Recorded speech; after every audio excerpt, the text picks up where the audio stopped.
Next, we'll talk about characteristics of rational functions. So a rational function is a quotient of polynomials, which means that you're looking at some quotient that has a polynomial up top and a polynomial down below.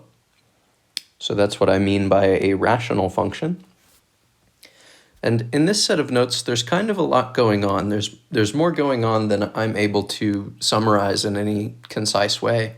So what I would recommend whenever you start going through the example videos is that you have the notes in front of you. Either keep them up in some window on your computer or print them off so that you can read through the notes either before or as you go through the examples.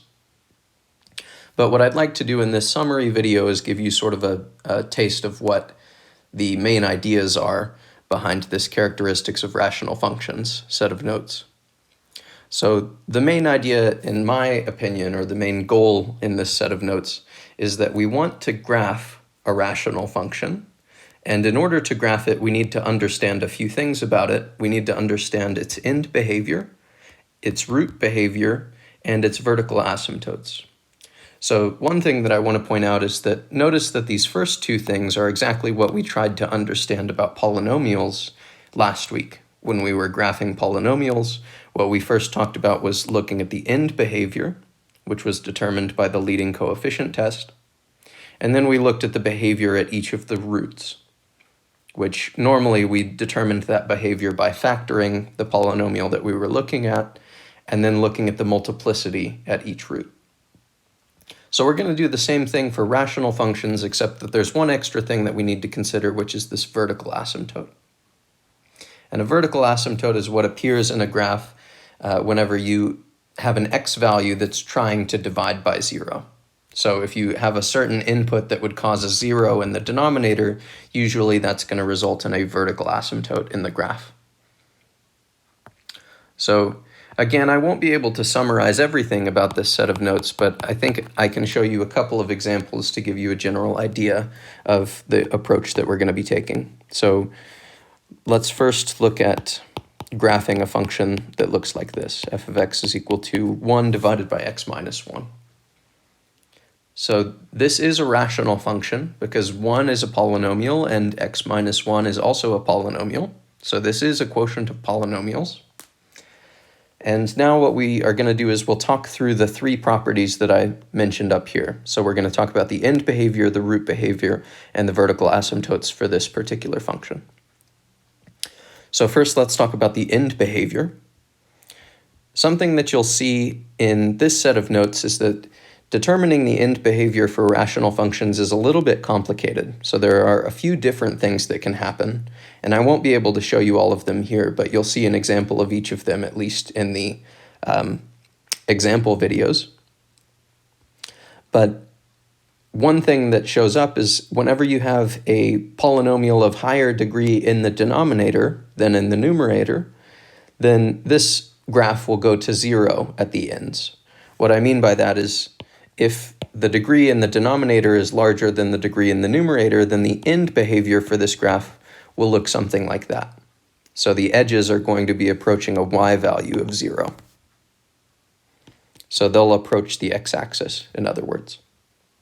So that's what the end behavior will look like in this problem because the degree in the denominator is 1, that's the highest power of x that shows up down here, and the degree in the numerator is 0. So because the degree in the denominator wins, the ends of the graph are going to look like that. So that's the end behavior. Next, we need to know the root behavior. So the root behavior is determined by looking for the roots of the numerator. So the roots of a rational function are going to be the same thing as the roots of the numerator, but in this case, the numerator is just the constant 1. So there is no x value that we could plug in to cause the numerator to be 0. The numerator is just always 1. So therefore, this doesn't have any roots. What that means is that this function is never going to cross the x-axis. Because remember, a root would be a spot like this where the function either crosses the x-axis or bounces off of the x-axis. Those are roots. And this function will not be allowed to touch the x-axis because it doesn't have any roots. It does, however, have a vertical asymptote. So a vertical asymptote occurs whenever you have an x value that would cause division by 0. That's the same thing as saying that a vertical asymptote will occur at the root of the denominator. So if we look for the roots of the denominator, the root of this denominator is just x equals 1. That's the x value that we would plug in to cause a division by 0. So now we've found the three things that we're looking for, the end behavior, the root behavior, and the vertical asymptotes. And now to finish combining this into a graph, what we need to do is between any of the ends and asymptotes, or between any roots and asymptotes, we need to plug in some additional test points just to see what the behavior of the graph will look like. So it's possible that the picture will look something like this or like this. Those are the two options that we have on this right side. And that's because at a vertical asymptote, you have to approach either positive infinity or negative infinity. So those are the two options near the asymptote. And we also know from the end behavior that we're going to be approaching the x-axis as we go off to the far right. So the picture will either look like this upper curve or the lower curve. And now we need to decide which one it is. The way we're going to decide which one it looks like is just by plugging in a test point. So I think let's plug in a test point, maybe x equals 2. So maybe I'll put that as a vertical line. So let's plug in x equals 2 and see what the output is. So f evaluated at 2 is going to be 1 over 2 minus 1, which is 1 over 1, which is just 1. So that means that a point that belongs on the graph here is the point 2, 1. And therefore, this right side of the vertical asymptote has to look like this. We're not allowed to cross the x-axis, so we can't go down like this. Instead, what has to happen is we're going to be going up as we approach the vertical axis, or sorry, the vertical asymptote, and we're going to be going toward the x-axis as we go off to the far right, as we determined earlier from our end behavior. And now we can do the same thing on the other side of this vertical asymptote. So maybe for this side, I'll plug in the test point 0, just to see what the y-intercept would be. So if I plug in an x value of 0 into the function f, then what I would get is a 1 divided by 0 minus 1, which is a negative 1. So the y-intercept is going to be here at negative 1. So I'll say 0, negative 1. And again, because we know that there aren't any roots in this region, from this y-intercept, we're not allowed to go up and cross the x-axis. So at the vertical asymptote, we have to be going down toward negative infinity on the y-axis. And we also know from our end behavior that as we go off to the far left here, as we go off to the far left, we're going to be approaching the x-axis. So the graph will look something like this. It should look a little more symmetric than this, but that's okay. So this is sort of a summary of the general behavior of this particular rational function. So let me show you one more example that I'm going to make up before you dive into the notes examples. Let's say that you're trying to graph a function that looks like this.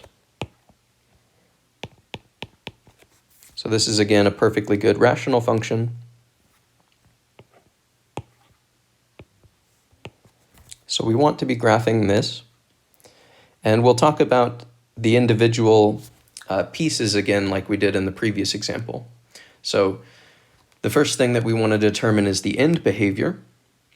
And remember what I said earlier is that if the degree in the denominator is larger than the total degree in the numerator, then the end behavior is just going to be that we trail off towards 0 on these edges.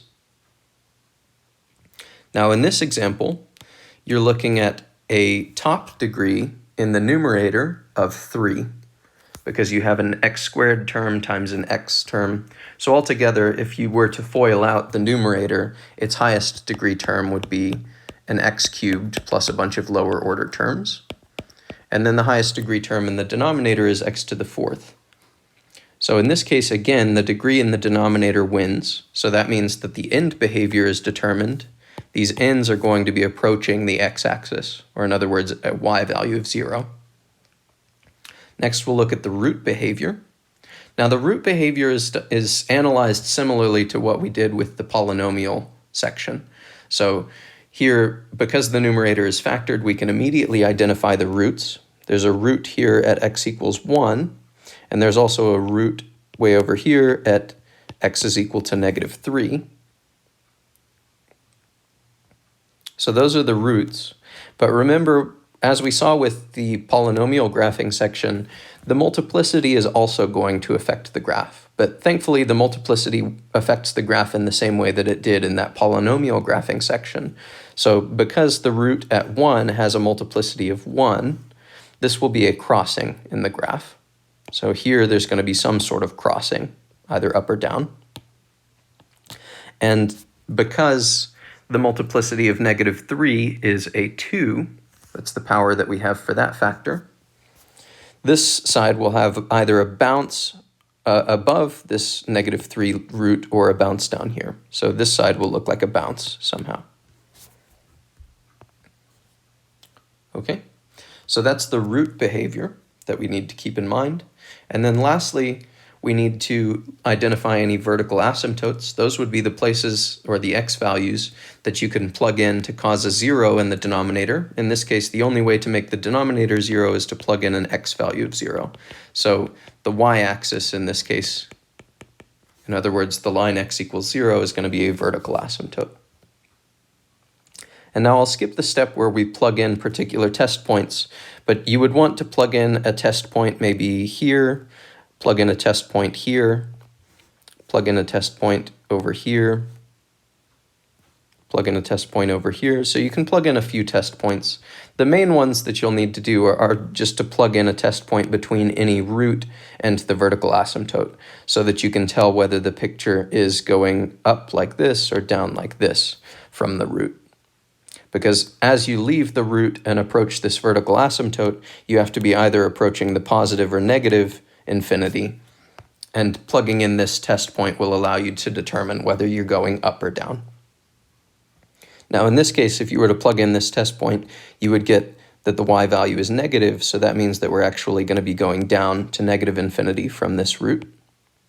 And as I mentioned a second ago, because the multiplicity of -3 is even, this is going to be a bounce. So that we're going to bounce off of the root at -3, but we also know that as we go off to the far left side, we have to be approaching a y value of 0.